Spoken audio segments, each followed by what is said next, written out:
Okay, welcome everyone to another episode of Quarantine Chats. This is our first guest who you guys from the St. Bridget Parish family might not recognize. Today, I have a special guest, my girlfriend, Rose Ousey, and I can hear you guys saying, Regis, why did you bring your girlfriend on? That doesn't make any sense. Well, Rose is also a youth minister, all the way out in State College, Pennsylvania. So a little bit of a drive, trust me, I know. Little bit of a drive way out by Penn State. But I thought it might be a good opportunity to talk to you all about what it means to be authentic during this time, because in ministry, being authentic is really important. So welcome, Rose. Thank you for taking the time and chatting with me this morning. Yeah, thanks for having me on your podcast. Definitely. Like I keep saying, it really grew out of nowhere. So this is kind of fun, trying to figure out what to do every week. We're trying a new recording software this time because I know some people have had trouble hearing the videos on their phones on Facebook over the past few weeks. So hopefully this will help us out. But so to start off, Rose, I know I have spoken with you quite a bit, so I know most of what your quarantine has been like and what your day-to-day has been like. But not everybody who's watching this knows that. So give us a brief rundown of what your quarantine has been like. What has your day-to-day looked like for the past, month and a half now? Yeah. So like Regis said, I work in State College, Pennsylvania. But since this whole quarantine thing has started, I came back to stay at my parents' house. So it's my parents, and I have a younger sister who's a junior in college. So we're all living under the same roof again for a little bit, which has been mostly a blessing. So I've been with my parents and my family, and I'm still employed. I'm still a youth minister. So been trying, a lot of my days are still trying to do some work, either prepping for when we will eventually get back together, or my high school youth group. I run both a middle school and a high school youth group. My high school youth group, we still are meeting virtually every Tuesday evening.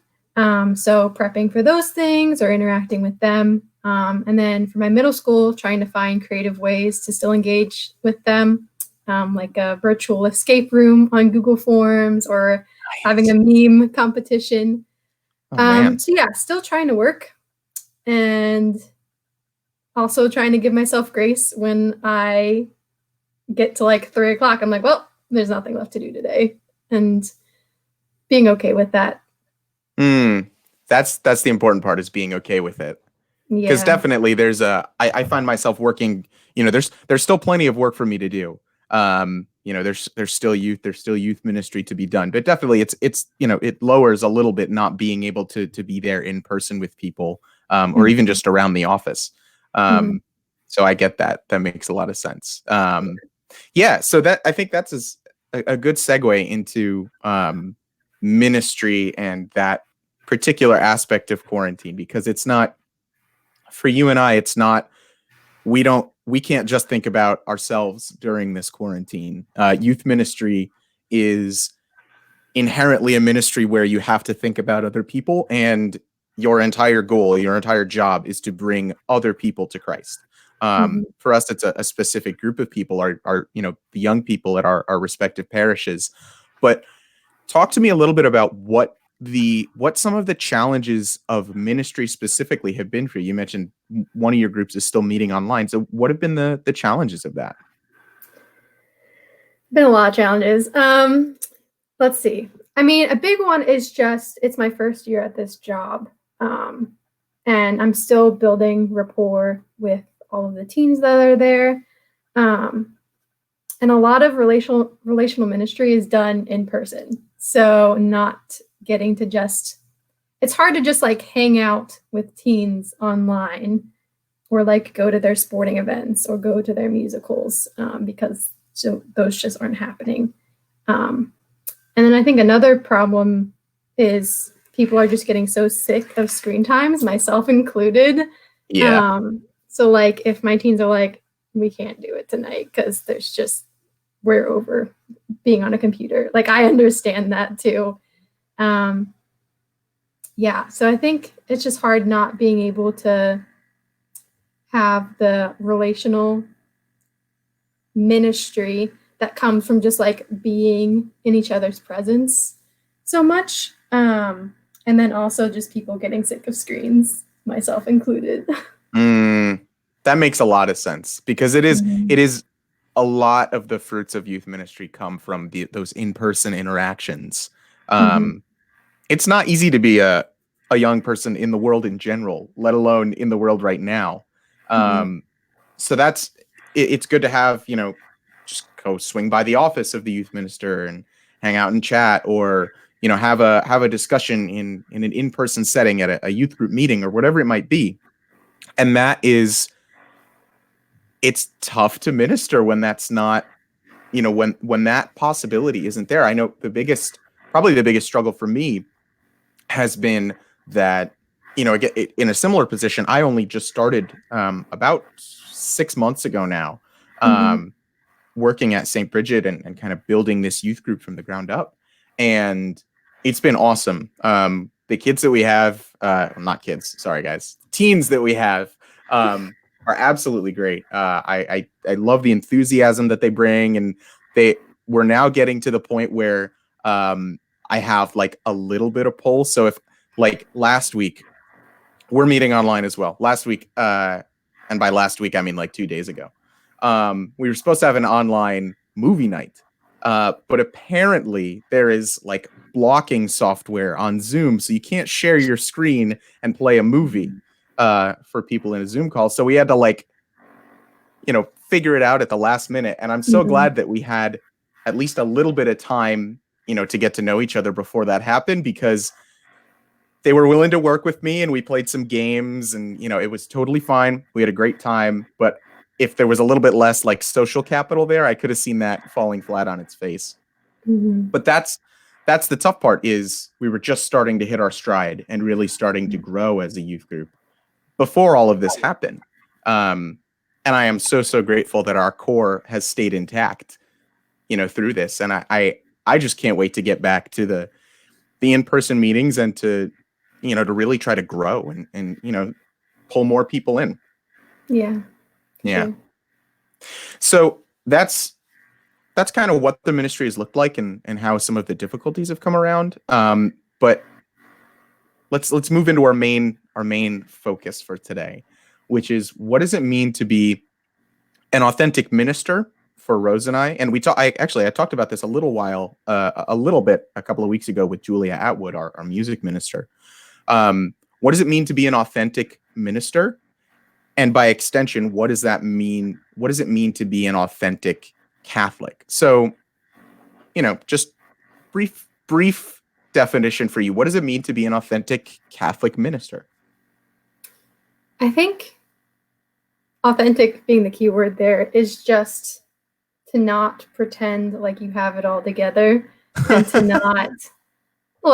not be like overly pious. I feel like even within some of my family and friends, I'm like the religious person because I work in youth ministry. So Right. if we have like family prayers, like, Rose, you're basically a priest, go ahead and pray for us.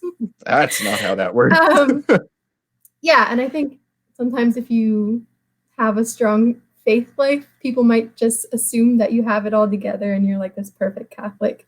Um, but I think owning up to like your own struggles in like your prayer life or your relationship with God, and being honest about your own experiences, not just sugarcoating everything.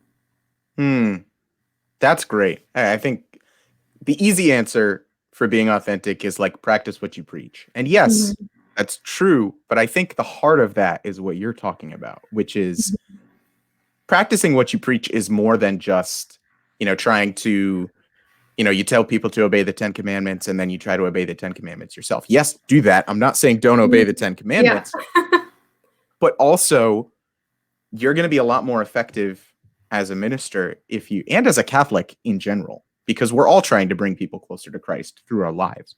You're going to be a lot more effective if you own up to the times that you're not so great.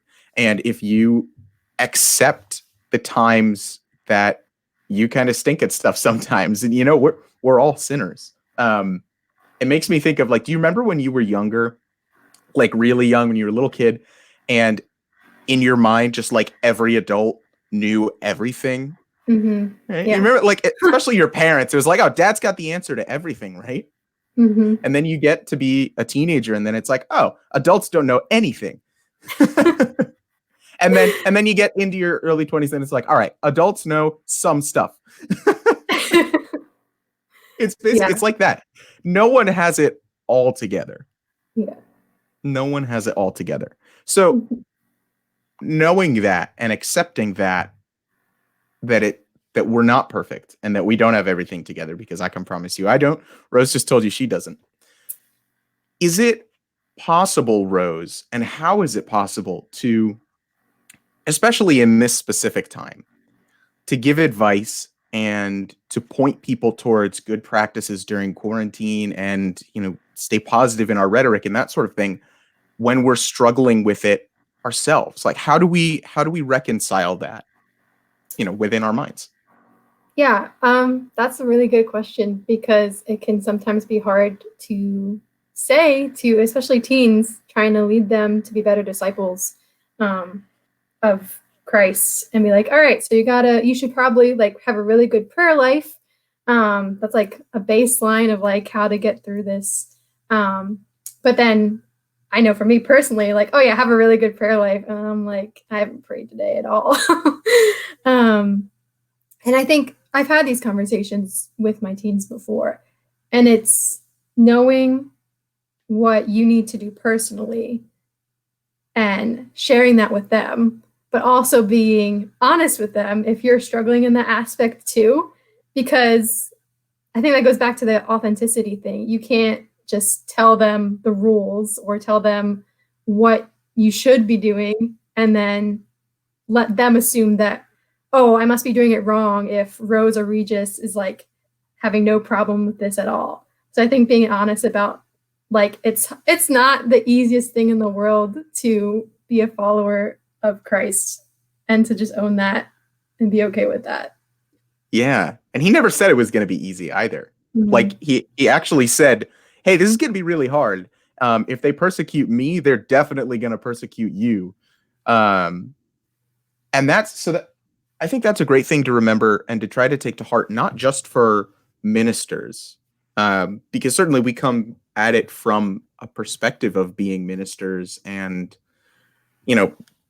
in some ways devoting our lives to trying to build the kingdom and bring people closer to Christ. But that's kind of the definition of what it means to be Catholic, for me at least.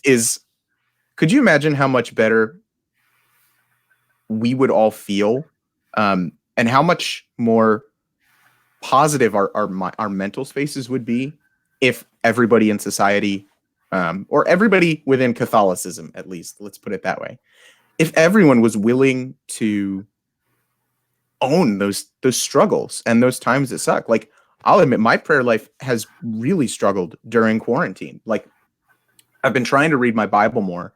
You and I pray together. Certainly, I try to pray, but it is hard sometimes. It is. It's like I have this thing that when there's like an endless stretch of time, which, hey, that's what we have right now. The more time that I have laid out in front of me, the more I have to schedule things to make sure they actually get done. So I have to fight and carve out time for prayer. And that hasn't always happened. That's been a struggle of mine throughout this quarantine. And our struggles and knowing that each other are struggling, it's not like, oh, haha, Rose is struggling, whatever. It's that helps us to feel like, oh, well, if they're struggling, then it's okay for me to struggle. And that's something that I think all Catholics should take to heart, especially during this time, is that it's okay to struggle, and it's okay to, have those difficulties with your prayer life, with, just your day to day, with your mental state, with this. That's a part of this for everyone, whether they want to admit it or not. And we have great examples of God taking these broken people and doing tremendous things with them, spreading his message to the world in the apostles. So we saw, I want you to talk about this because you probably can explain it better than I can. You and I watched the first episode of The Chosen the other day. So good. Oh my gosh. If you guys haven't seen or heard of it, it's a show on YouTube. It is the first multi-season TV show about the life of Jesus. And it's fantastic. So good. At least the first episode is fantastic. But everybody that I've spoken to who's watched further has said, keep watching, it only gets better. So we saw, I think it was Andrew, Peter, Matthew. Am I missing any? That's it for the apostles, and then also Mary Magdalene. And Mary Magdalene, right. So talk to me about, in the first episode, there was a lot of like brokenness with those people, and a lot of like, these people aren't the best in a lot of ways. So talk to me about some of the stuff that was wrong with the apostles and with Mary Magdalene that we saw in the first episode of The Chosen. Yeah. I mean, even going back further into the Old Testament, you see a bunch of broken people that God uses for his glory. So it's not just the apostles, it's the whole Bible, basically. But specifically with the apostles. Yeah. So we know, you probably know too, Matthew is a tax collector, which was up there in like the people who the Jews hated the most were tax collectors, because they often cheated them and over-collected money. And you didn't want to be friends with them. You didn't want to be near them. So that was already a no-go. And then Simon, Peter, and Andrew were brothers, and they were fishermen. But you see right away, in the Chosen, at least, they portray Simon as kind of selling out some merchants so they wouldn't have to pay their exorbitant taxes. So he kind of made a deal with one of the Romans and was like, hey, if I tell you the names of these people, you can like get us out of the taxes, right? And Andrew, his brother, was like, you shouldn't do that. That's dumb. They're still our people. And Simon's like, it's fine. So yeah, and then Mary Magdalene, who's not an apostle, but she's a close disciple of Jesus, just had a lot of deep brokenness from her past, for mental health issues. Like she was possessed by demons, which is a rough go. Yeah, I wouldn't recommend. No. Yeah, so there's just, I mean, God came into the mess and the brokenness, and he can only use messy and broken people because that's humanity. Yeah, that's the only kind of people there are, is messy and broken people. I mean, we hear all the time about these celebrities who, there's these curated Instagrams with, perfect, the filters and the Photoshop, and, they're wearing Gucci all the time and advertisements and all this stuff. But then you hear about like these, that's why tabloids exist, is because of the seedy underbelly of, this perfect image. But then there's drug overdose, there's marital problems, there's, widespread mental health issues. There's any number of different things because nobody has it all together. Nobody's perfect and nobody gets it. Simon Peter is like my absolute hero of the entire Bible. Because there are so many times in the Gospels that he just completely misses the point and doesn't get it at all. I mean, he denies Jesus 3 times while Jesus is being led to be executed, essentially. I mean, that's that is a stark betrayal of the Messiah and the guy he believed was the Messiah, because he's the one who said it. There's this like, Peter is this double-edged sword, because in some aspects he like nails it perfectly. He's the one that says, Jesus asks, who do you say that I am? And Peter says, you are the Christ, the Son of the living God. And he's like, good job, Peter, you got it. And then Jesus is washing their feet, and Peter's like, don't wash my feet. And Jesus is like, well, no, I have to wash your feet. And he's like, all right, wash all of me then. And Jesus is like, Peter, just the feet. So Peter screws up a lot. And yet he is the first pope and the one that God builds his entire church on. Yeah. And that gives me a lot of hope. a lot. That makes me feel a lot better about the times that I slip up and screw up, especially right now. Mhm. Because right now, it can be really hard to trust that God is going to work everything out. It can be really hard to, kind of keep that trust. I can't think of a better word for it. I was trying, Mhm. but keep that trust that God is in control, because it feels like sometimes it doesn't feel like there is any control. Mhm. But God is in control, and he's working through each of us in different ways. I hope and pray that he's working through you and me, with our, still working with our youth groups. And I love meeting weekly with the NGD. Shout out to you guys. It's been great. It's not, sure, it is not the same as an in-person meeting. I won't deny that. But you know what? I had an absolute blast playing jackpot games with you guys over the past, couple of days. So the bottom line is, it's okay to have a rough time with all of this, because, hey, all of the greatest saints have had rough times with stuff too. And God still did amazing, amazing things with us. One of the last things I want to touch on is what it means to be a social being, because humans, we hear all the time, humans are social beings.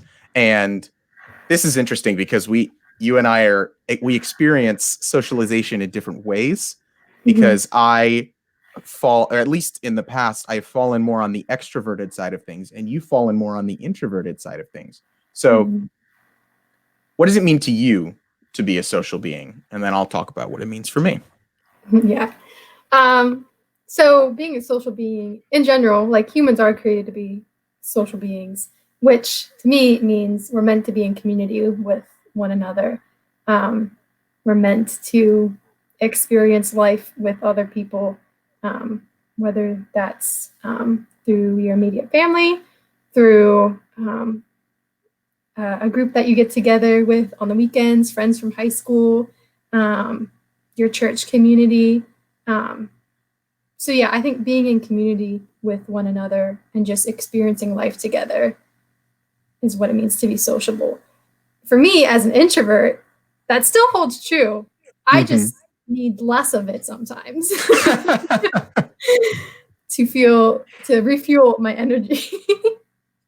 But even introverts need like socialization, because it's been surprisingly hard for me, even during this quarantine, not getting to see people outside of my family. I love my family, but I also miss seeing other humans. So,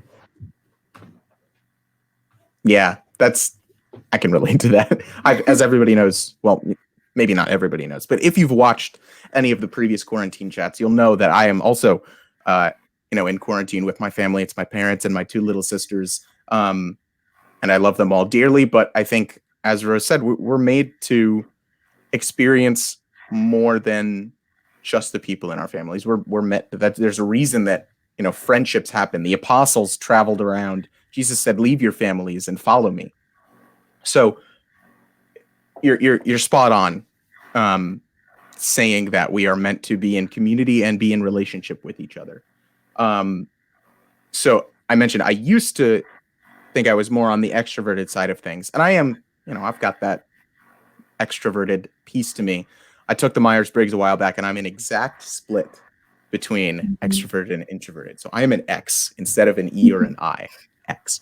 But at least for me, I mean, I love hanging out with people. Heading over to a friend's house, playing some video games, going out to dinner, going to a sporting event, going to see a movie. I am this. I'm a massive movie buff. You are too. So just going to the movie theater is like a huge, huge part of my social experience. And yeah, that's been really tough. That's been really tough, is not being able to continue to build those relationships in person. I still do Zoom calls with my friends. We'll still hop online together. That communication is still good. It's still there. And thank God that we have all of this technology, even to just be able to have a chat like this. yeah. But there is something to be said for face to face.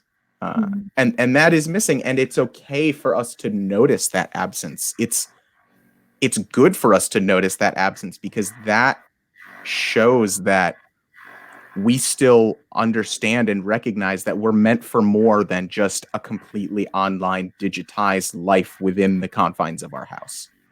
And that's something to take some hope from, I think. For sure.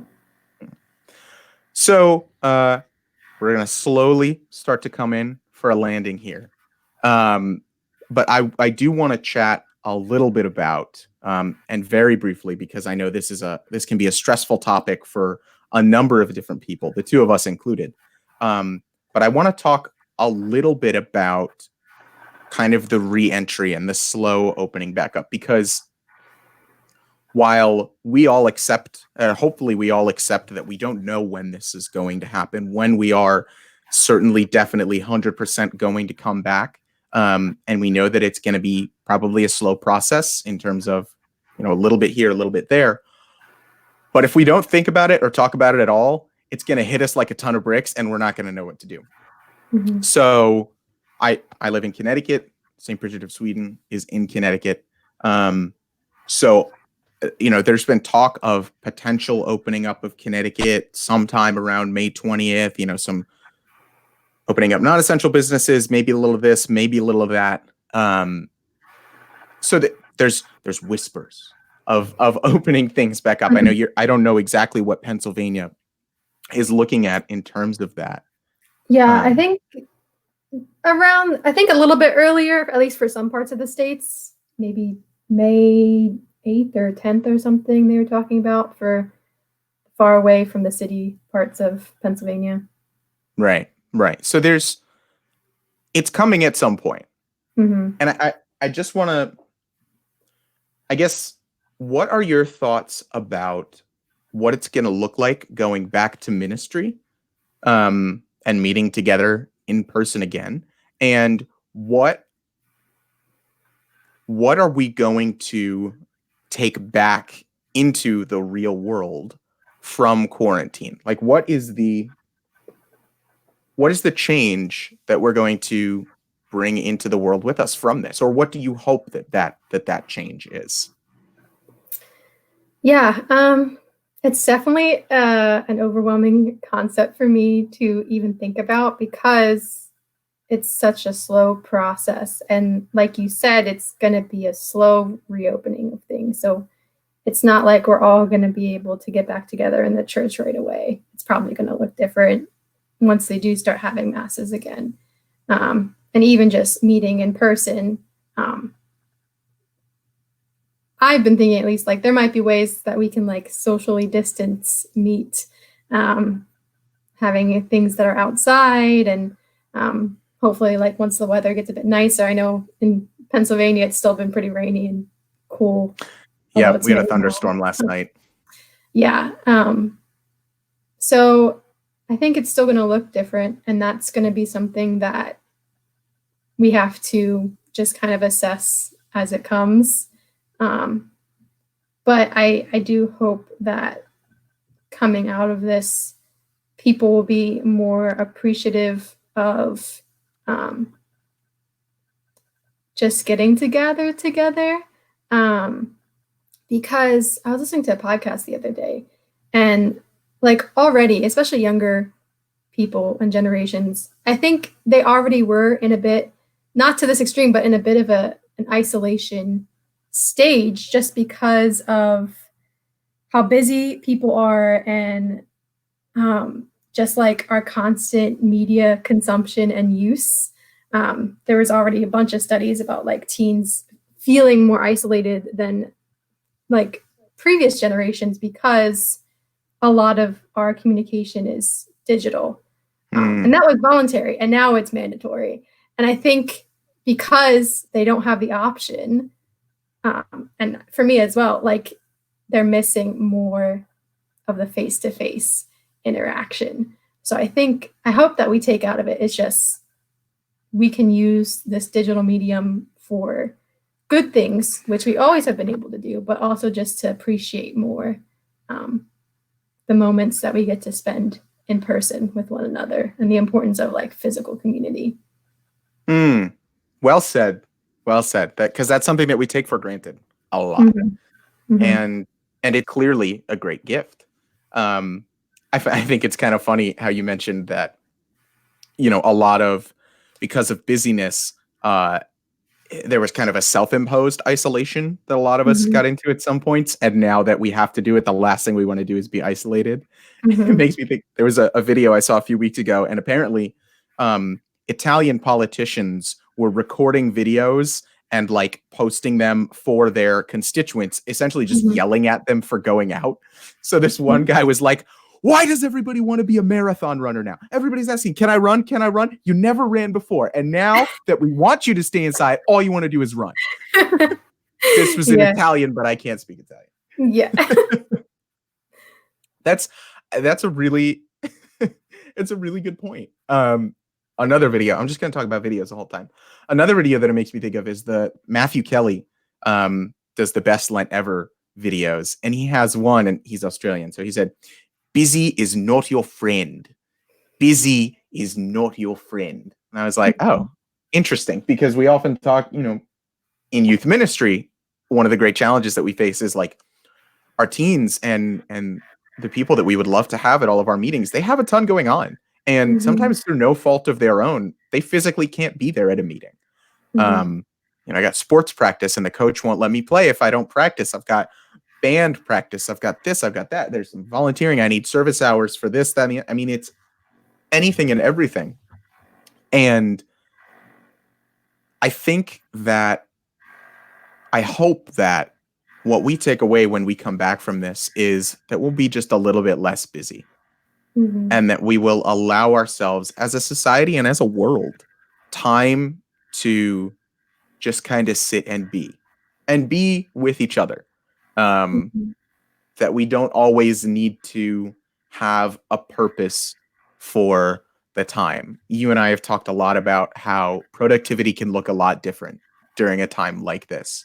And not every minute needs to have a purpose. Sometimes it's just okay to sit in the stillness, because the stillness is oftentimes where God will speak to us. So that's what I hope that we take away from this.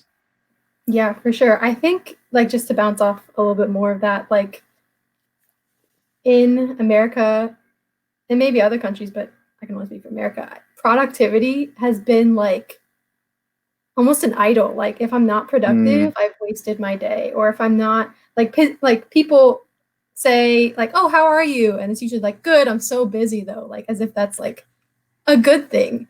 And I think, I think we've taken it a bit too far of just overfilling our schedules and not leaving any space for nothingness and for God. Because I think, going back to what you were saying about needing to schedule more because you have like longer periods of time, we need that space. So God, like, we need to sit in that space, both just for nothingness, to just not do anything and be okay with that, and also to give some of that space and time for God.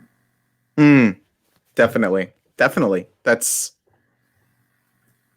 a really hard thing to take to heart, because in a lot of ways, as a society, we have, we've seen the pews get emptier and emptier, and that's because a lot of people worship at the church of productivity. And I think that this, in a lot of ways, is hopefully a wake-up call to say, hey, you know what? Productivity is great, but not at the expense of your soul, not at the expense of your relationship with God and your relationship with each other, because God has no hands on earth but ours. He has no feet on earth but ours. So God speaks to us through the people around us, and we need to make time to listen. Right. All right. Well, I think that's a good note to end on. A hope for what we take out of quarantine and what we bring back into the world.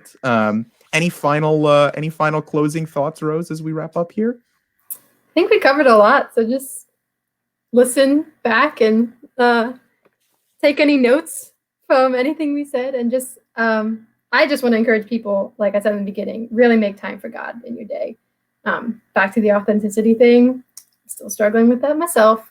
But I also notice a difference when I do make time for God in my day, and I'm way less anxious, and it just helps me focus and be more grateful. So keep trying. Keep trying. Make time for God. That's a pretty good message. Mm-hmm. And I would just add, be okay with slipping up, and be okay with failing, and be okay with having a day where everything is super overwhelming and you might not get a lot done, and accept that as a part of this experience and as a part of being human, because nobody's perfect and nobody has it all together. Amen. Amen. Well, thank you so much, Rose, for being willing to chat with me. It's good to see your face, selfishly for me, but I hope that people take away something from this of what it means to be an authentic minister and an authentic Catholic. So thank you so much again for taking the time. Yeah, you're welcome. And I'm sure I'll chat with you soon. Sounds good. All right. Thanks, Rose. Yeah, bye.